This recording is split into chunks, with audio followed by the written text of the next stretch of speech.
ഇത് ഞാനേ കുറേ ദിവസമായിട്ടൊരു 1,00,000 റുപ്യ പലിശക്ക് എടുത്താണ് ഞാൻ. ഒരു 1.5 വർഷത്തോളമായിട്ട് മാസം കറക്റ്റായിട്ട് പലിശ കൊടുക്കുന്നുണ്ട്.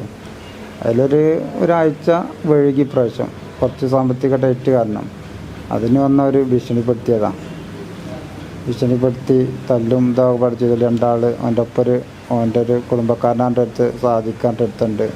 അവർ 2 ആളും കൂടി വന്നിട്ട് ഭയങ്കര അടിയും ഇതൊക്കെ ആയിരുന്നു. അടിയും ചവിട്ടും ഒക്കെ ചെയ്തിട്ടുണ്ട്. അല്ലല്ല, അവർ സ്വന്തം ചെയ്യുന്ന പരിപാടികൾ തന്നെയാണ്. നമ്മളെടുക്കും, അത് ക്ലോസ് ചെയ്ത് കൊടുക്കാറുണ്ട്, ടൈമിന് കൊടുക്കാറുണ്ട്. ഇപ്പോൾ ഒരു 2-3 ആഴ്ചയായിട്ട് അവർ ഭീഷണിപ്പെടുത്തിക്കൊണ്ടിരിക്കുകയാണ്. 2-ാം തീയതി കൊടുക്കേണ്ടതാണ്, ഒരു 8-ാം തീയതി ആയപ്പോഴേക്ക് തുടങ്ങിയാണ് ഭീഷണി. അന്ന് മുതൽ ഭയങ്കര ഭീഷണിയാണ്. അപ്പോൾ അത് കൊടുക്കാൻ വഴുകിയെന്ന് പറഞ്ഞിട്ടാണ് അവർ ഇതിന് നിന്നത്. അപ്പോൾ അത് അവൻ്റെ അനിയനും കൂടി വിളിച്ചിട്ട് വമ്പൻ ഭീഷണിയാണ്. അങ്ങനെ നട്ട് ഞങ്ങളൊക്കെ അയലക്കത്തുള്ളവർ തന്നെയാണ്.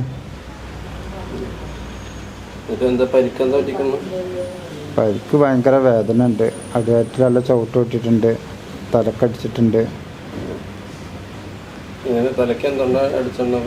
അവരെന്തോ അടുത്തൊരു വടി ഉണ്ട്, അവരുടെ അടുത്ത് എന്തോ ഒരു സംഭവം ഉണ്ട്, അതായിട്ടാണ് അടിച്ചിരുന്നത്. ഡോക്ടർ മെഡിക്കൽ റിപ്പോർട്ട് എഴുതിയിട്ടുണ്ട്, സ്കാൻ ചെയ്യാൻ പറഞ്ഞിട്ടുണ്ട്. സ്റ്റേഷനിലേക്ക് ഇല്ല, പട്ടാമ്പി പോയിട്ട് സ്കാൻ ചെയ്യാനാണ് പറഞ്ഞത്.